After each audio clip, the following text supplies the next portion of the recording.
जैसा कि उन्होंने कहा कि हमको ठाकुर लिखना चाहिए। संतलाल जी यहाँ बैठे हैं। हम द ग्रेट भर हैं। हम ठाकुर तो छोड़ दीजिए, ठाकुर क्या है, लेकिन हमको कहा गया, किसने कहा? विदेशियों ने कहा कि ये भारत के ऐसी जाति है, मार्शल कौम है, इसको द ग्रेट भर कहा गया है। तो आप अपने अंदर से हीन भावना को निकालिए कि हम छोटे नहीं हैं, हम नीच नहीं हैं, हम क्या हैं? द ग्रेट भर हैं।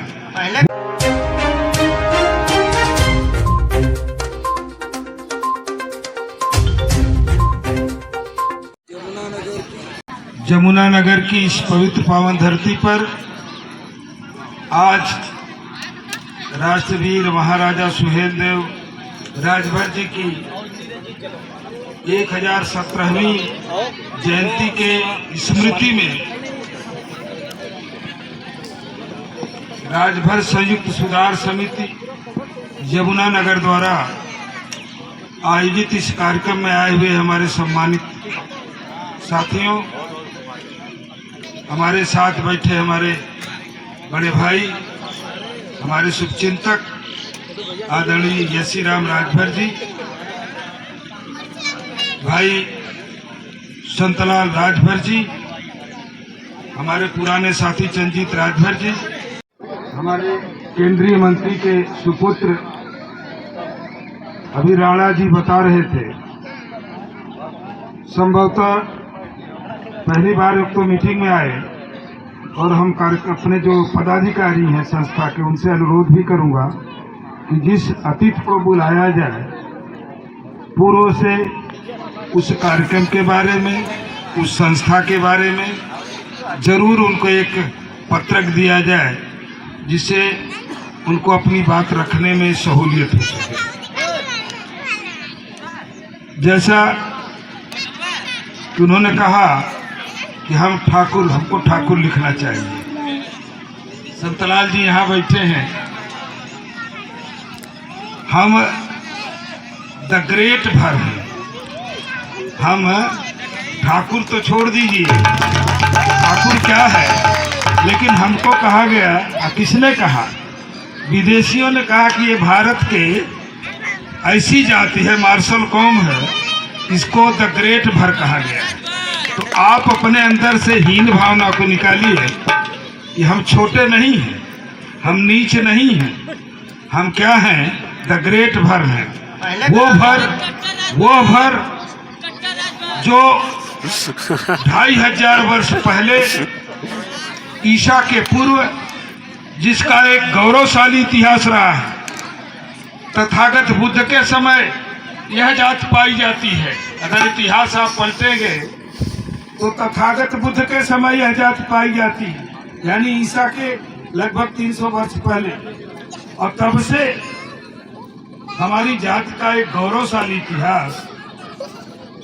मैं कोई इतिहासकार नहीं हूँ, लेकिन इतना जरूर कुछ अध्ययन, कुछ अनुभव और कुछ अवलोकन के बाद ये मालूम होता है 1,150 साल से लेकर के 300 वर्ष तक, ईस्वी 300 तक, 350 साल तक हमारा स्वर्णिम इतिहास है। इसको बहुत कम लोगों ने लिखा है, क्योंकि इतिहास लिखने वाले कौन लोग थे उस समय, कौन पढ़ने वाले लोग थे, कौन अपना इतिहास बचाए हैं और कौन हमारे दबाए हैं हमारे इतिहास को। जिस दिन इतिहास के बारे में आप जानेंगे तो आपका रोंगटा खड़ा हो जाएगा। महाराजा सुहेलदेव जी तो 11वीं शताब्दी में पैदा हुए। महाराजा सुहेलदेव जी लगभग 1500 वर्ष पूर्व पैदा हुए। हम बता रहे हैं 2500 वर्ष पूर्व की बात। और वो कहाँ से? इतिहास के पन्नों से। पहले तो हम लोगों को जानकारी नहीं थी, हमारे आपके लोग उतना इतिहास के बारे में जानकारी नहीं रखते थे। लेकिन आज क्या है? तकनीकी युग है, टेक्निकल युग है। तमाम ऐसे संसाधन हैं जिसके माध्यम से आप गूगल के माध्यम से या लाइब्रेरियों में जाकर के तमाम ऐसी पुस्तकें हैं जो छिपाई गई थी, जो दबाई गई थी, हमारे इतिहास का जहाँ अंकन हुआ है उसको किन परिस्थितियों में किन लोगों ने दबाया, इसके बारे में आप लोगों को जरूर अध्ययन करना चाहिए।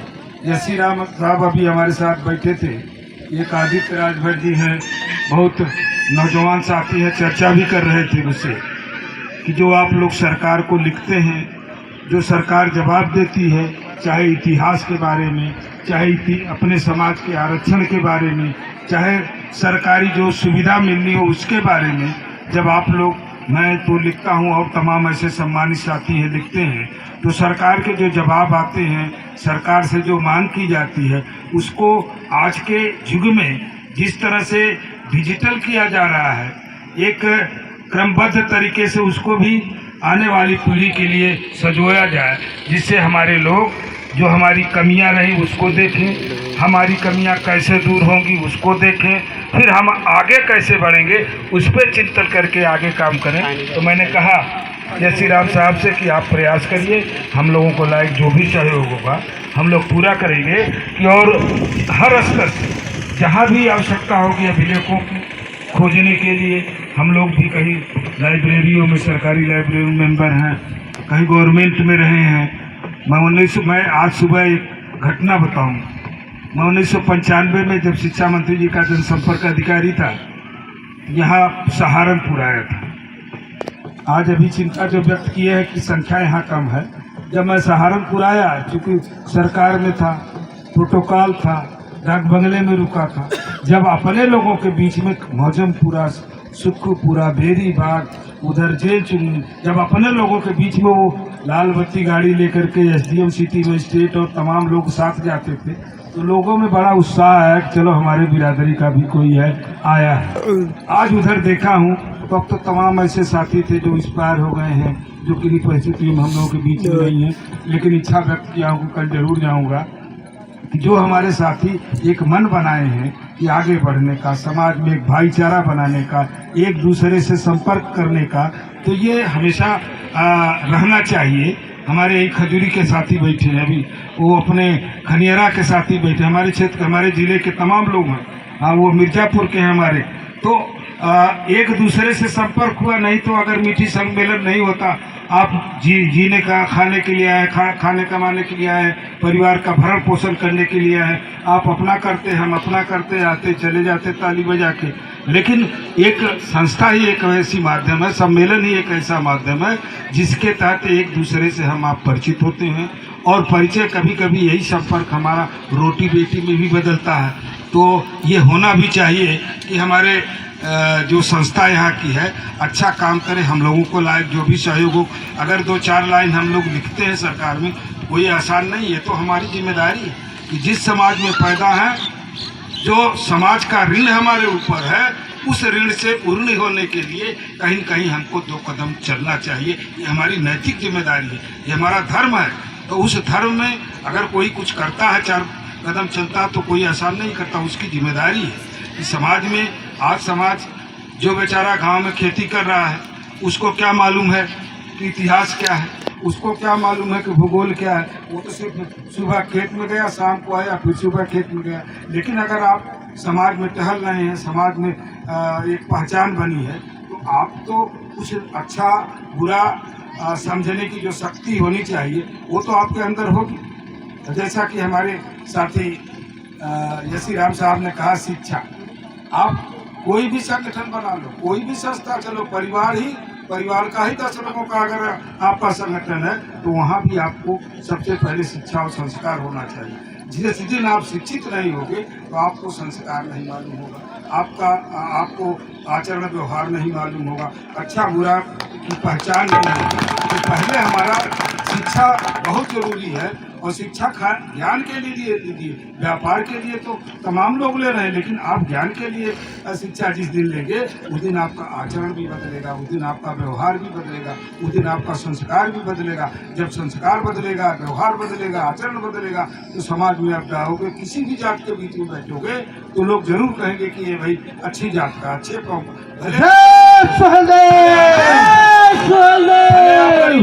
लेकिन आपका रहन सहन का स्तर, खान पान का स्तर अगर सही है, समाज में बोलचाल का स्तर अगर सही है, तो निश्चित रूप से आप जो अभी ठाकुर बनने की चाह रख रहे हो, आप द ग्रेट भर कहला करके ही आगे बढ़ोगे, ऐसा मेरा विश्वास है। इन्हीं चंद शब्दों के साथ साथी ने बताया, यहाँ तक साथ की किताब में जो इतिहास में समावेश किया गया है सुहेल देव जी की जीवनी, हम लोगों ने काफ़ी प्रयास किया था। और यहाँ पे हरियाणा प्रदेश में नीरज जी आपको संज्ञान होगा कि नहीं होगा, जैसी राम साहब जानते हैं, जब ओबीसी में यहाँ दर्ज कराया गया था हरियाणा प्रदेश में, काफ़ी हम लोग प्रयास किए कुछ समय, तो हरियाणा प्रदेश में जातियों की सूची में हम आप भर राजभर दोनों, तो कहीं कहीं प्रशासनिक लाभ, क्योंकि देखिए संविधान है इस देश में, संविधान में नियम कानून है और नियम कानून के दायरे में ही रह करके आप कुछ ले सकते हैं अथवा दे सकते हैं। तो आपको संविधान की भी जानकारी रखनी चाहिए।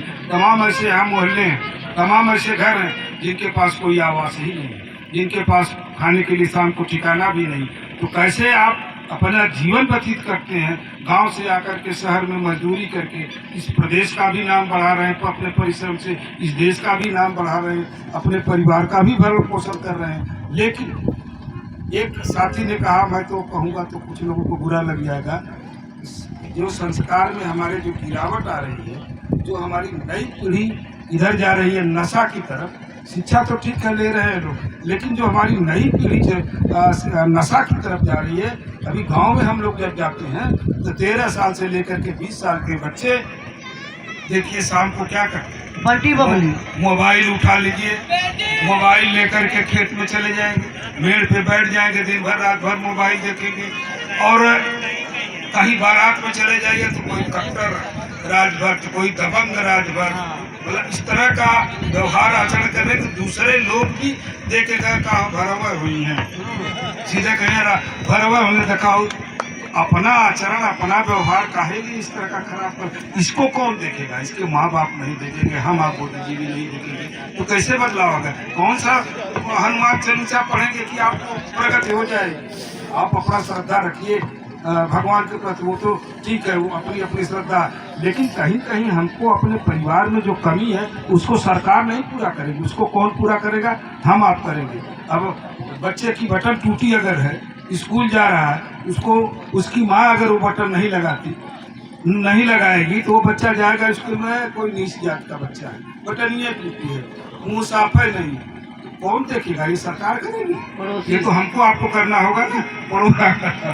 ये भाई गायक कलाकार साथी बहुत अच्छा है, आप बीच बीच में कमेंट जो करें बहुत अच्छी बात है कि कम से कम अपने लोग सीखें।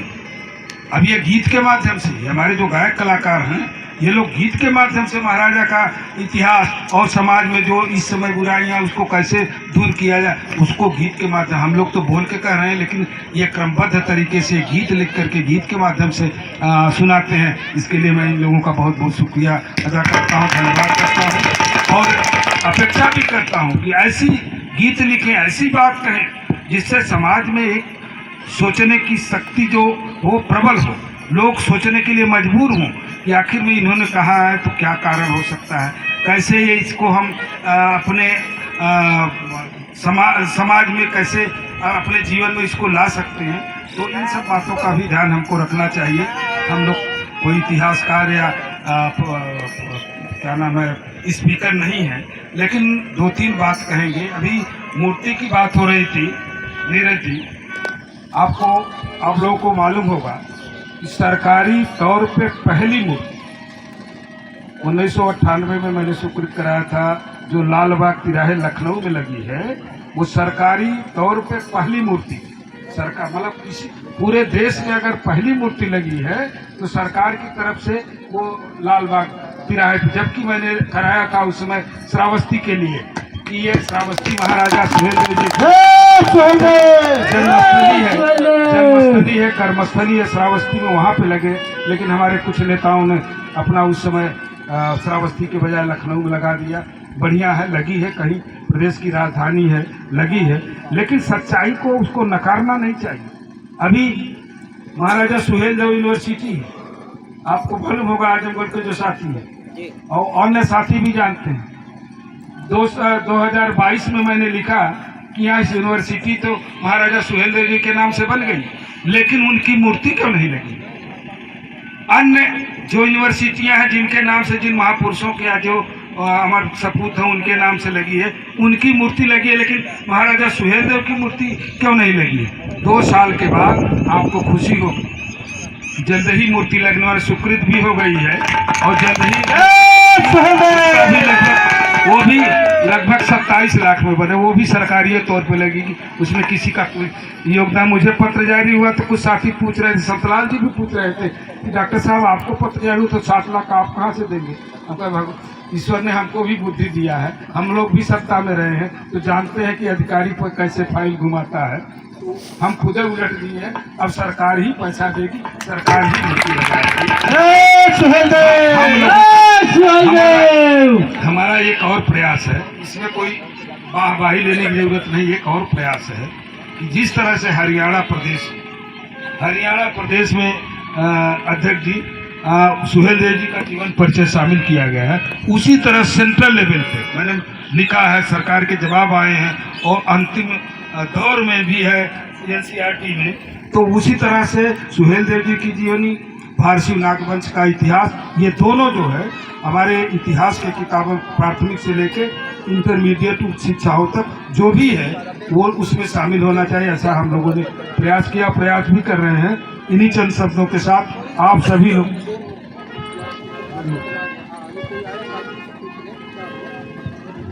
देखिए, इस पर अभी बैठे चर्चा कर, लेकिन विमुक्ति जाति में अब विमुक्ति जाति है क्या? 2 मिनट अगर अध्यक्ष जी समय हो तो। बिल्कुल बिल्कुल। विमुक्त जाति वे जातियां हैं, जब इंग्लिश पीरियड में आपने 1857 की क्रांति अगर पढ़ा होगा तो उस क्रांति में कुछ ऐसी जातियां रहीं जिन्होंने अंग्रेजों का सशस्त्र विरोध किया था, और जब सशस्त्र विरोध किया तो अंग्रेजों ने देखा कि ये जातियां हम लोगों को जो है पैर इस भारत में रखने नहीं देंगे, तो इनके खिलाफ कार्रवाई होनी चाहिए।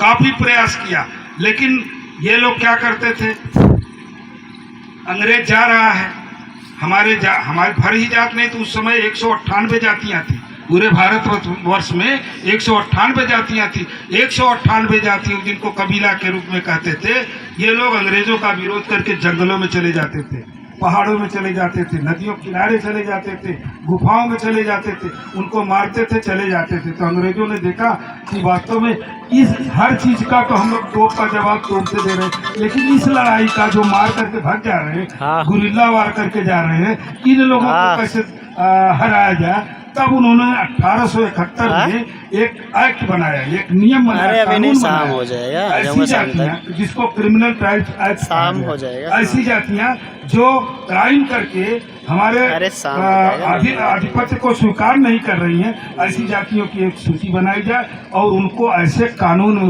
उस कानून को कहा गया, क्रिमिनल ट्राइब्स एक्ट को हम लोग काला कानून कहते हैं। आपने सुना होगा बहुत से लोग हमारे रंगून, पहले रेडियो पे गाना आता था कि मेरे पिया गए रंगून, वहाँ से किया है टेलीफोन। तो पहले जो रंगून हमारे लोग भगा के गए, वहाँ पे हमारे लोगों को अंग्रेज पकड़ के ले गए। रंगून की ऐसी जेल है, ये मुरादाबाद एक जेल है, बहुत पुरानी जेल, अब तो नई जेलें बनी है, लेकिन पुरानी जो जेलें हैं हमारे लोगों को उसमें रखा जाता था। तो वो एक्ट जो 1871 था, क्रिमिनल ट्राइब्स एक्ट, और वही एक्ट बाद में 1924 में फिर जब एक देश आज़ाद हुआ, कब? 1947 में। और हमको कब आज़ादी मिली है? क्योंकि 1871 में उस एक्ट में हम पीड़ित थे, और आज़ादी कब मिली है? 31 अगस्त 1952 को, यानी देश आज़ाद होने के बाद उस एक्ट से हमको कब आज़ादी मिली? 5 साल बाद। देश की आज़ादी के 5 साल बाद 1952 में आज़ादी मिली। ऐसे कौम के लोग हम हैं, हाँ, ऐसे कौम के लोग हैं जिनको क्रिमिनल ट्राइब्स एक्ट में रखा गया। अंग्रेजों ने मार्शल कौम कहा हमको अंग्रेजों ने मार्शल कौम कहा। ऐसे बाद में वही क्रिमिनल ट्राइब्स एक्ट जब डिलीट कर दिया गया तो उसको विमुक्त कहा गया। यानी हमको किससे मुक्ति मिली? उस एक्ट से, उस काले कानून से मुक्ति मिली, इसलिए हमको विमुक्त जात कहा गया। विमुक्त जात में तमाम सुविधाएं, कुछ जातियों को शेड्यूल कास्ट में शामिल किया गया, कुछ जातियों को ओबीसी में शामिल किया गया, कुछ जातियों को जो शेड्यूल ट्राइब में शामिल किया गया, जबकि हम लोगों को शेड्यूल ट्राइब में शामिल करना चाहिए था, लेकिन हमारा कोई नुमाइंदा नहीं था, हमारा कोई पदाधिकार नहीं था, हमारा कोई संविधान में देखभाल करने वाला नहीं था। इसलिए हम ओबीसी में हैं, लेकिन विमुक्त जाति जो सर्टिफिकेट मिलती है अभी उत्तर प्रदेश में पहले 1961 में 5 जिलों में था। क्यों सतलाल जी? 5 जिले में। फिर 1977 में पूरा प्रदेश हुआ, 1983 में पूरा प्रदेश हुआ, 2002 में पूरा प्रदेश हुआ, 2012 में सुनिए ना, 2000 अगर छेड़ दिए तो सुनिए, 2012 में पूरा प्रदेश हुआ और 2013 में 2013 को 5 जिला फिर कर दिया गया। फिर हम लोग प्रयास किए 2017 में 24 अक्टूबर को तो पूरा प्रदेश हो गया, है ना। अब इस समय 6 अगस्त 2021 से फिर 5 जिले में हो गया। मतलब इस जात का दुर्भाग्य देखिए, यहाँ के कानून बनाने वालों को देखिए, एक बार एक जात की तरह पूरे प्रदेश में, फिर जा करके करने में पूरे प्रदेश में 5 जिले। तो जो सुविधा मिलनी चाहिए, अभी तो सुविधा के माने में आप बैठिएगा, हम आपको डॉक्यूमेंट्स देंगे। सुविधा के माने में अभी जो हमको सेंट्रल स्तर पे स्टेट लेवल पे जो मिलना चाहिए, सरकार ही कंफ्यूज है, चाहे सेंट्रल की हो चाहे स्टेट की हो। ये लड़ाई चल रही, बहुत लंबी लड़ाई है। आप ही नहीं, इस समय वर्तमान में 666 जातियाँ हैं, विमुक्त जाति और घुमंतु जाति। घुमंतु और विमुक्त घुमंतु जनजाति में 666 जातियाँ हैं, इसमें भर भी है। तो इसकी लड़ाई चल रही है, बहुत बड़ा मामला है और पूरा समुदाय लड़ेगा तभी कुछ मिल सकता है। हाँ, आप जो पूछ रहे हैं तो हम आपको अभी जो भी पेपर होगा आपको दे देते हैं।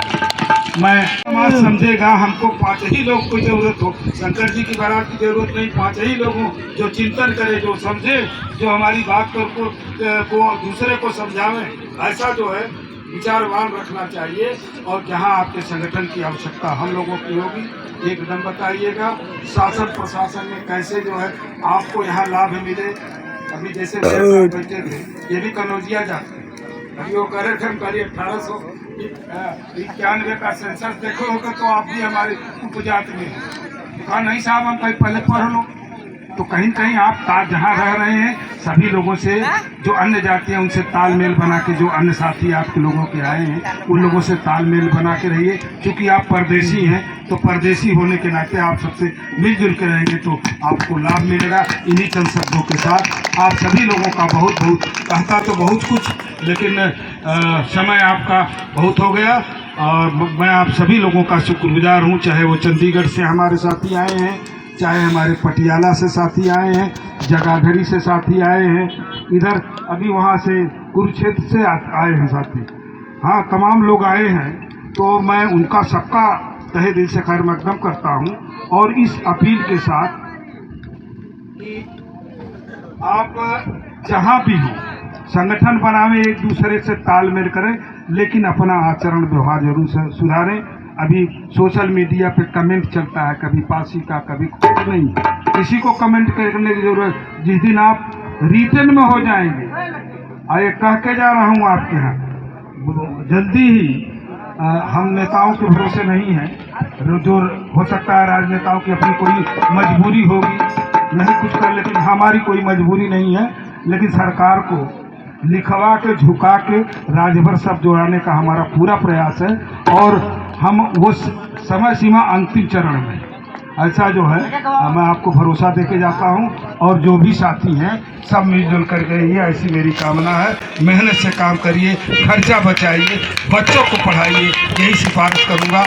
और इतिहास के बारे में जरूर आप लोग सोचिए, एक टीम बनाइए। इन्हीं चंद शब्दों के साथ सभी कलाकारों का, सभी हमारे मंच पर बैठे साथियों का, आप सभी लोगों का जो नौजवान आए हैं जिनमें एक उत्साह है, सबका खैर मकदम करते हुए बहुत बहुत शुक्रिया अदा करता हूँ।